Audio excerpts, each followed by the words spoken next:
కృపలో క్షేమము నీచితివి, కృపకు పాత్రులుగా చేసితివి. కృపలో క్షేమము నీచితివి, కృపకు పాత్రులుగా చేసితివి. కృపను గూర్చి పాడెదనేను, కృపను గూర్చి పొగడెద నిన్ను. కృపను గూర్చి పాడెదనేను, కృపను గూర్చి పొగడెద నిన్ను.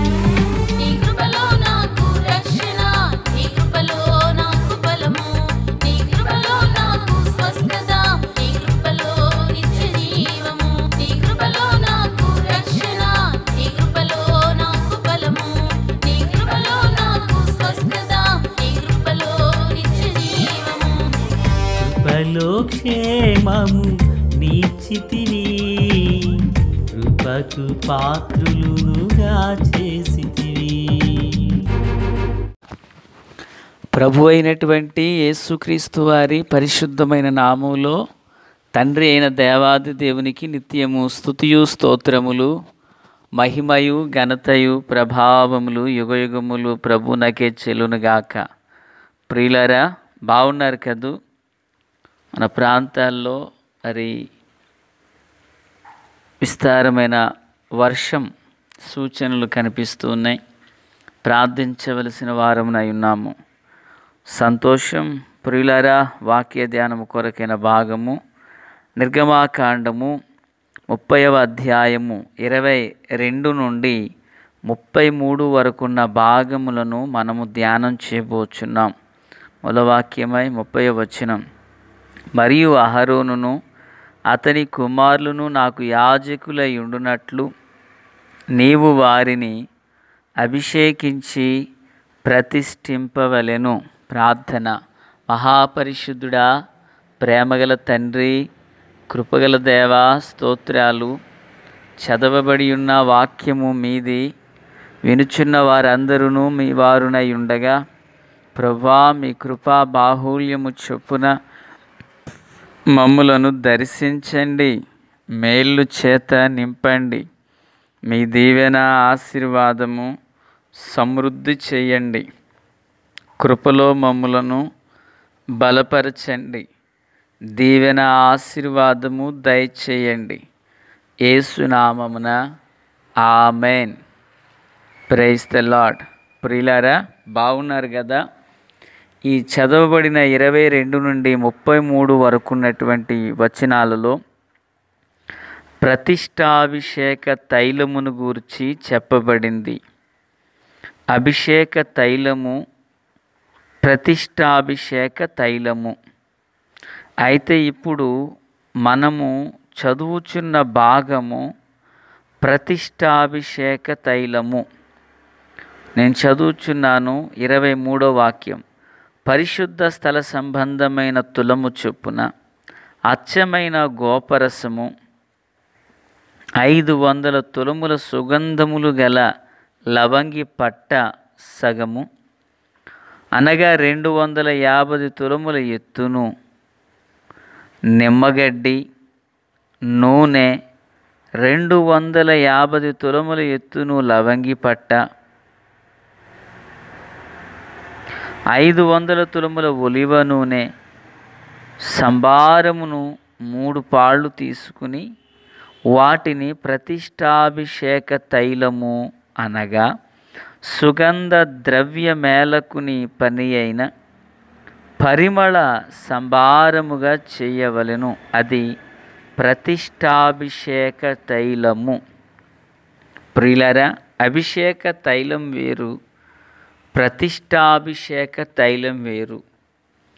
ఇదే భాగాన్ని మనం చదువుచు క్రిందికి వచ్చినట్లయితే, దీని వంటిది మరొకటి చెయ్యకూడదని, దాని వంటిది కలుపువాడును అన్యుని మీదను దాని పోయివాడును తన ప్రజలలో నుండి కొట్టివేయబడవలెనని దేవుని వాక్యము స్పష్టమైన హెచ్చరికను చేస్తుంది. అంత మాత్రమే కాదు, అది నర శరీరము మీద దాన్ని పోయవద్దు అంటూ ప్రభువు వారు తెలియపరిచారు. చూడండి 32, దానిని నర శరీరము మీద పోయకూడదు. మరి ఎందుకు ఈ ప్రతిష్టాభిషేక తైలం?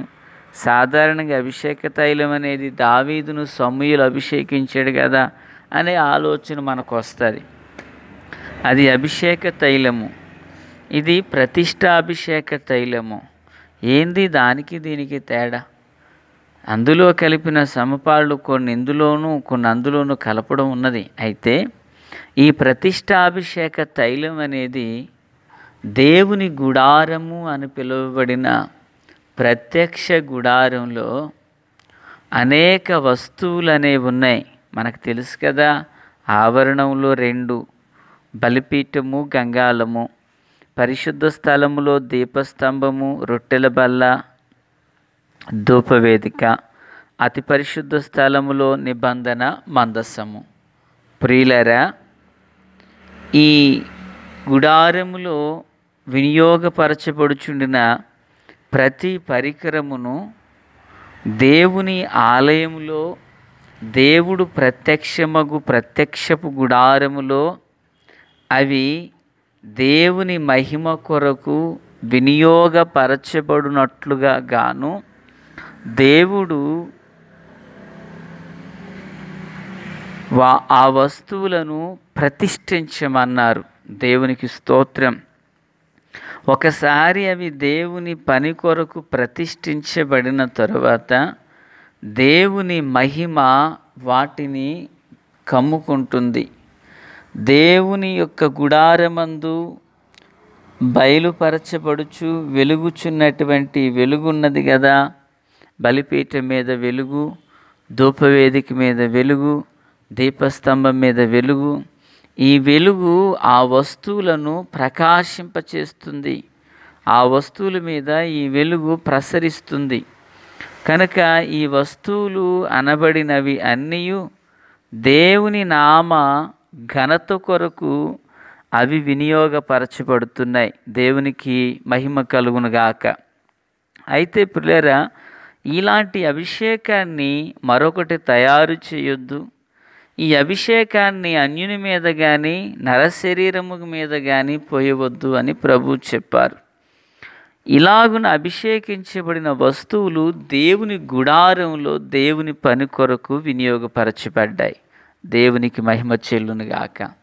ఈ మాటలు వినుచున్న ప్రియులారా, మరి గుడారంలో పని కొరకు వినియోగపరచబడుతున్న వస్తువులు దేవుని పని కొరకుగాను అవి ప్రతిష్ఠించబడి అభిషేకించబడితే ఆయన పోలికలో చేయబడి, వింటున్నారు కదూ, ఆయన పోలికలో చేయబడి ఆయన పిల్లలుగా జీవించే మరి నీవు నేను మనం అభిషేకించబడొద్దా?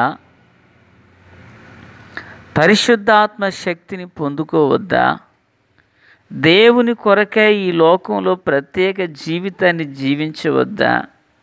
గుడారంలో పని కొరకు వినియోగపరచబడుతున్న వస్తువులు దేవుని మహిమ కొరకు, ప్రియులారా, దేవుని మహిమ కొరకు అవి ప్రతిష్ఠించబడ్డాయి.